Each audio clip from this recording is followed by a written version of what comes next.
Shalom, sering dikasih Tuhan.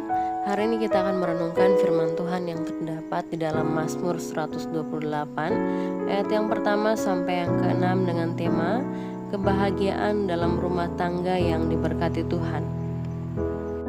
Sering dikasih Tuhan, setiap orang pasti mendambakan keluarga yang bahagia, suami istri yang saling mengasihi, anak-anak yang bertumbuh dengan baik, dan rumah tangga yang penuh damai.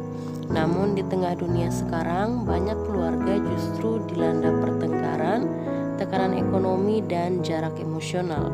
Banyak orang berpikir kebahagiaan keluarga datang dari harta, karir, atau pendidikan tinggi.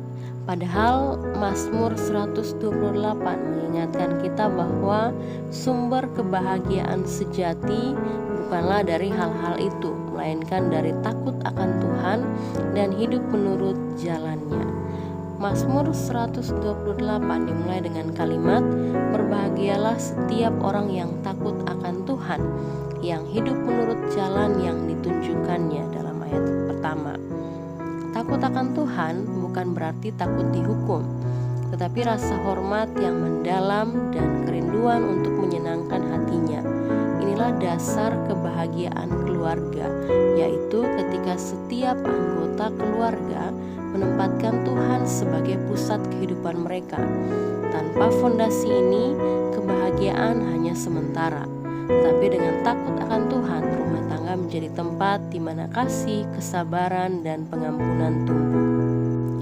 Saudara, keluarga menjadi salah satu cara Tuhan memberkati umatnya.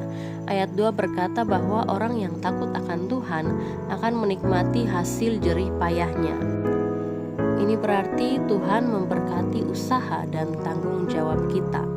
Dalam konteks keluarga masa kini, kerja keras orang tua bukan sekedar untuk memenuhi kebutuhan ekonomi, tapi juga menjadi teladan bagi anak-anak tentang integritas dan kesetiaan.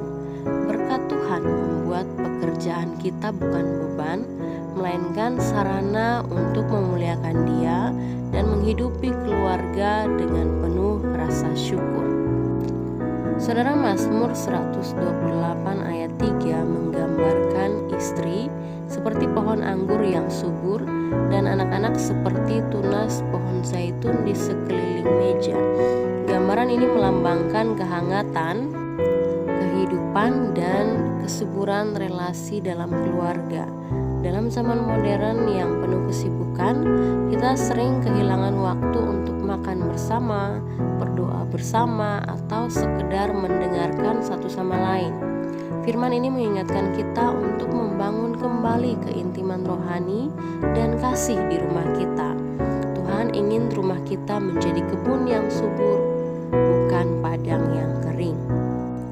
Saudara, saat ini banyak keluarga menghadapi banyak tantangan, yaitu media sosial, gaya hidup menurut dunia, dan waktu berkualitas yang semakin terbatas.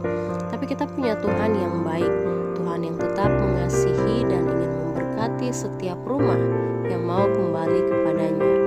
Rumah tangga yang diberkati bukan berarti tanpa masalah, tetapi memiliki kekuatan dari Tuhan untuk melewati setiap badai. Di tengah perubahan zaman, takut akan Tuhan tetap menjadi kunci stabilitas dan sukacita keluarga. Saudara, kiranya setiap keluarga diingatkan kembali bahwa kebahagiaan sejati tidak harus dicari jauh-jauh. Itu dimulai ketika suami, istri, dan anak-anak hidup dalam kasih dan takut akan Tuhan.